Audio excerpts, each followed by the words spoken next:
हाय रे कलम तू लाचार हो गई, सरेआम नुमाइशों का बाजार हो गई।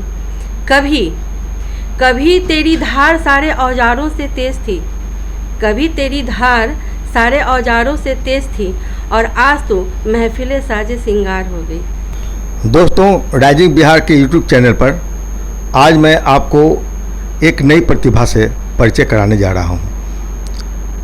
हमारे मंच पर नए पुराने सभी तरह के रचनाकार आते हैं, कलाकार आते हैं। अब मेरी इच्छा होती है कि मैं आपको नए पुराने दोनों तरह के रचनाकारों से परिचय कराऊं, क्योंकि सबकी अपनी एक अनुभव यात्रा होती है।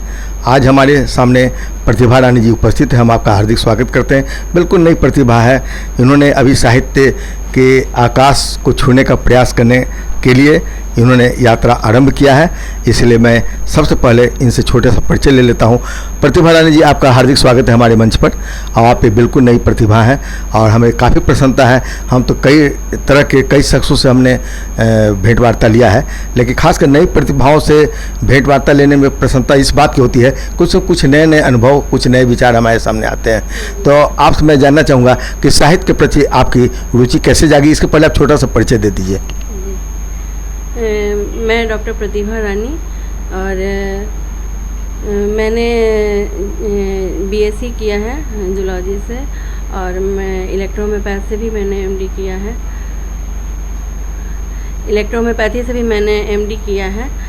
और शुरू से चूँकि मेरे घर में ऐसा माहौल रहा है, चूँकि मेरे फादर डॉक्टर हैं वो भी, तो उन्होंने मेडिकल्स में बहुत सारे बुक्स लिखे हैं, जिसमें तो दिन रात उनको देखती। फिर मेरी माँ थी तो वो भी उपन्यास वगैरह जो है उनका इंटरेस्ट था उपन्यास पढ़ने में, जैसे कर्नल रंजीत का हो गया, मनोज का हो गया, आपका वेद प्रकाश का हो गया।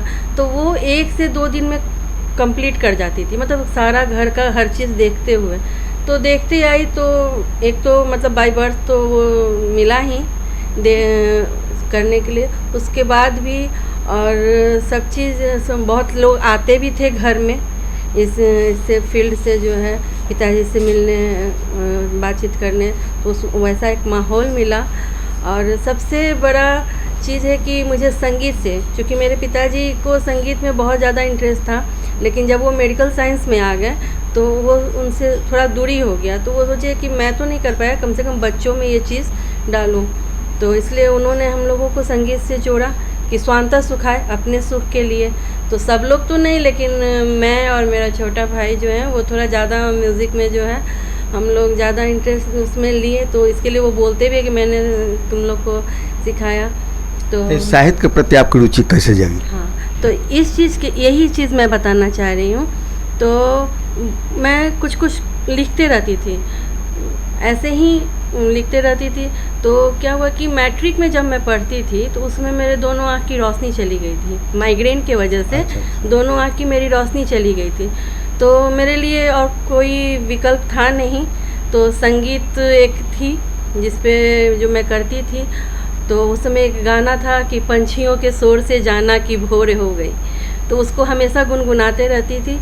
और उसी पीरियड में न जाने कब मेरा झुकाव जो है लेखनी की ओर भी चला गया, और 2 लाइन 4 लाइन 10 लाइन मैं लिखते रहती थी। उसके बाद फिर वो सारा ठीक हो गया माइग्रेन जो है मेरा। उसके बाद मैं थोड़ा स्टडी, चूँकि मेरा ज़्यादा जीवन जो है संघर्षपूर्ण मतलब रहा है, स्ट्रगल में रहा है, तो मैं लिखते रहती थी। तो सबसे पहली जो मेरी रचना थी जिससे जो मुझे बहुत प्रेरित करती थी, तो मेरी एक रचना थी कि हे मन तू क्यों घबराता है, क्योंकि बहुत सारी मेरे साथ चल रही थी। तो हे मन तू क्यों घबराता है, कोई किसी के काम नहीं आता है, फिर तो क्यों उदास है, क्यों तुझे किसी की आस है, क्यों किसी साथ की तलाश है, तेरी हिम्मत आत्मविश्वास तो तेरे पास है। क्या बात है, क्या बात। उसी को अपना साथी बना ले, उसी को राहे ज़िंदगी की लाठी बना ले, वही तेरी मुश्किल को आसान करेगा, तेरे टूटते हुए सपनों को साकार करेगा। फिर तो क्यों हताश होता है, जीत वहीं होती है जहाँ प्रयास होता है। तो हौसला बुलंद कर, प्रयास पर प्रयास कर, फिर जीत तुम्हारी होगी, आज नहीं तो कल। फिर ये सारा जहाँ तुम्हारा होगा, आज नहीं तो कल। जहाँ आज असफलताओं की बदली है, कल वहीं से सफलताओं की चांदनी तेरे इस अंधेरे जीवन में प्रकाश ही प्रकाश भर देगी।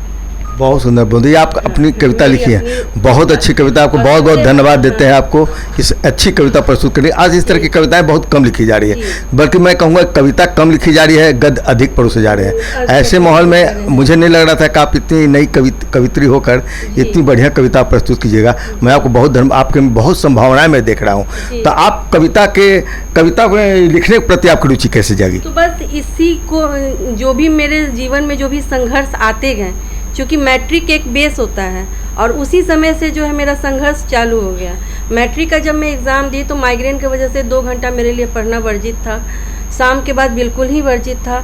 और मैंने कभी पढ़ना छोड़ा नहीं, सुनती थी, श्रवण करती थी। जब रोशनी नहीं थी तो कान से सुनती थी, मनन करती थी चारों सब। और लगता था कि अगर ये मेरे साथ फुल टाइम मतलब फुल लाइफ अगर हो जाएगा तो कोई 2 दिन 2 महीना 2 साल करेगा, लेकिन उसके बाद तो फिर मुझे खुद ही करना होगा। तो इसलिए मैंने अपने संघर्ष को जो है लेखनी में हर चीज़ को, और समाज में मैं चूँकि देखती थी जो भी चीज़ तो उसको एब्जॉर्ब करती थी। मुझे लगता है कि कविता का जन्म वहाँ से होती है जहाँ आत्म पीड़ा जागती है, और आपकी यह आत्म पीड़ा आपको अपने अंदर का जो पीड़ा रही, जो अनुभव रहा, वो आपकी कविता का शक्ल ली। शायद इसलिए आप इतनी जीवंत कविता लिखने का प्रयास की। आपने ज़बरदस्ती कविता लिखने का प्रयास नहीं किया। तो आप अब तक कितनी कविताएं लिख चुकी हैं? बहुत सारी हैं। जैसे अभी के उस समय जो मेरा संघर्ष चल रहा था तो बहुत सारी परेशानी, बहुत लोग आजकल प्रैक्टिकल भी हो गए हैं, टीचर्स भी जो हैं उस हिसाब से नहीं दे पाते हैं जो पहले गुरु का जो परंपरा। और मेरे पिताजी का ये कहना था कि माता पिता और गुरु, इनके सिवा निस्वार्थ तुम्हारा कोई नहीं है जो तुमको तुम्हारा सहायता कर सके। तो मेरे बचपन से ही आज मुझे लगता है कि आज के परिवेश में बच्चे अपने प्री स्कूल के भी टीचर्स के नाम नहीं जानते होंगे या उनसे परिचित नहीं होंगे, लेकिन मेरे साथ ये रहा है कि नर्सरी से लेकर के अभी तक के जितने भी टीचर हैं उसमें से 2-4 अब नहीं हैं, लेकिन सब मेरे घर पे आते थे और सबको वही सम्मान मिलता था और अभी भी मिल रहा है, चाहे मैं उनसे पढ़ती हूँ नहीं पढ़ती हूँ या मेरे भाई बहन जो भी हैं पढ़ते हैं नहीं पढ़ते। तो गुरु का सम्मान जो है मेरे घर में ये पिताजी की, ये बहुत बड़ी बात है। गुरु का सम्मान तो आज लोग भूलते जा रहे हैं, वहाँ आप याद रखती हैं, यह बहुत अच्छी बात है। मैं आपसे ये सवाल कर रहा था कि कितनी कविताएं अब तक आप लिख चुकी हैं? वही चीज़ तो जब मैं बढ़ी तो अभी के परिवेश में जो शिक्षक लोगों का जो ये हो गया है प्रोफेशनली पढ़ाना, तो उस पर जो है इस चीज़ को था कि स्वार्थ ही स्वार्थ है, स्वार्थ ही स्वार्थ है, अब वो पुरुषार्थ कहाँ है? शब्द ही शब्द हैं, अब उनके भावार्थ कहाँ हैं? स्वार्थ ही स्वार्थ है, अब वो पुरुषार्थ कहाँ है? और शब्द ही शब्द हैं, अब उनके भावार्थ कहाँ हैं? ज्ञान तो देते हैं सभी, ज्ञान तो देते हैं सभी, मगर अब वो सिद्धार्थ कहाँ है? वाह। कल्पना की उड़ान और झूठी शान, जो आज लोग बेतहा दौड़ रहे हैं, कल्पना की उड़ान और झूठी शान में जीवन के यथार्थ कहाँ हैं? क्या बात है, क्या बात है, बहुत सुंदर। कल्पना कुएं में जीवन की यथार्थ कहाँ है? बहुत खूबसूरती से आप जीवन के यथार्थ को, वास्तविकता को आपने बहुत ही करीब से महसूस करते हुए अपनी कविताओं में आपने अभिव्यक्त करने का जो प्रयास किया है, वास्तव में मैं अभिभूत हूँ कि लोग कहते हैं कि नई प्रतिभा में वह ताकत नहीं है। यदि आप जैसी प्रतिभाएं अपनी कविताएं लेकर सामने आती हैं तो उसका सम्मान निश्चित तौर पर करना चाहिए। बहुत सारे वरिष्ठ कवि हैं जो शायद इस तरह की कविताएं नहीं लिख रहे हैं। और मुझे पढ़ने का बचपन से ही बहुत शौक़ रहा है। मेरी फ्रेंड लोग भी बोलती थी कि तुम साइंस की हो करके ये क्या पढ़ती हो, हितोपदेश है तो मनुस्मृति है तो गीता का उपदेश है। अधिकतर ऐसा होता है ना है कि दूसरे विषय के लोग ही हिंदी के प्रति ज़्यादा आकर्षित होते हैं। अच्छा, आप ये बताइए कि आप जब इतनी रुचि से पढ़ती हैं तो आप क्या किसी कवि को आदर्श भी मानते हैं कि कोई कविता किसी कवि से आप प्रभावित हुई हों? देखिए, किसी भी कवि को अभी उतनी गहराई से तो मैं अध्ययन मैंने नहीं किया है, लेकिन प्रेमचंद जी हैं और महादेवी वर्मा मुझे मिला, क्योंकि मैं सेमिनार में गई थी इलाहाबाद, जिसकी चर्चा मैंने एक जगह और की थी। तो मैं अपने प्रोफेसर्स वगैरह के साथ में सेमिनार में मैं गई थी, तो वहाँ उनकी जीवनी को जब मैंने देखा तो मुझे बहुत उन लोगों से लगा। और एक चीज़ और लगा जो मैं अभी कहना चाहूँगी, अभी वर्तमान में जो मैंने देखा है, जो महसूस किया है कि प्रेमचंद जी और महादेवी वर्मा दोनों में भाई बहन जैसा संबंध, दो साहित्यकारों में इतना प्रेम जो अभी देखने के लिए नहीं मिलता। अभी जो प्रतिस्पर्धा जो है वो चीज़ उन लोगों में नहीं था। हर चीज़ को जो है करना, प्रेमचंद जी उनके घर जाते थे, जो उनसे वहाँ से हम लोगों को जो सुनने के लिए मिला, देखने के लिए, पढ़ने के लिए मिला, जाते थे, सब करते थे। चलते समय 1 रुपया मांगते थे। वो 1 रुपया में कितना भाव छुपा होता था। जब वो महादेवी वर्मा से 1 रुपया मांगते थे तो कहाँ यहाँ प्रतिस्पर्धा है, कहाँ यहाँ कुछ है। अच्छा, ये सब जानकारियाँ आपको किसी किताब से मिली या किसी से सुने? मैं महादेवी वर्मा जी के घर पे मैं गई थी। अच्छा। उनके लाइब्रेरी में मैंने घूमा, हर चीज़ देखा, और मैंने एक जगह चर्चा भी की कि अभी लोग बेटी पढ़ाओ बेटी बचाओ का कर रहे हैं। और महादेवी वर्मा जी उस समय जो हैं, उनके जो मेड थी आती थी घर में काम करने, तो वो बच्ची थी, उनको पढ़ने का उसको बहुत शौक़ था। और चूँकि उनके माता पिता उनको पढ़ा नहीं सकते थे, तो वो उसकी शादी जो है करना चाह रहे हैं थे, तो वो नहीं तैयार थी। उन्होंने महादेवी वर्मा से वो बोली, तो महादेवी वर्मा उनके माता पिता से मिली और बोली कि आपकी बेटी जब पढ़ना चाहती है तो क्यों नहीं पढ़ाते हैं। तो बोले मैं इतना सक्षम नहीं हूँ, अगर मैं ज़्यादा पढ़ लेगी तो फिर शादी विवाह में प्रॉब्लम होगी।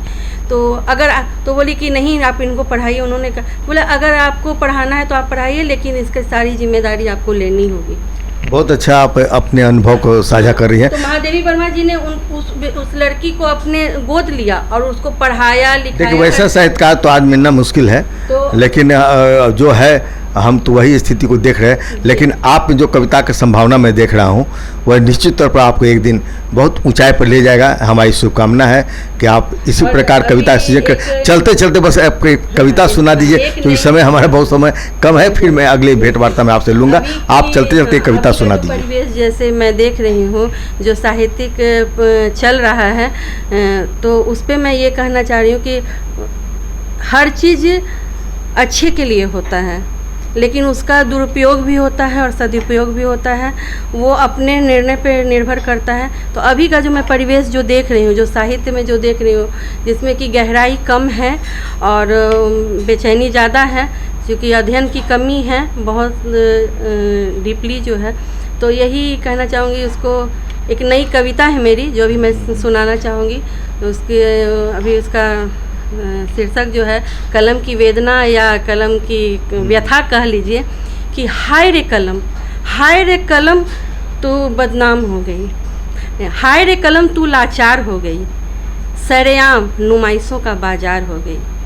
हाय रे कलम तू लाचार हो गई, सरेआम नुमाइशों का बाजार हो गई।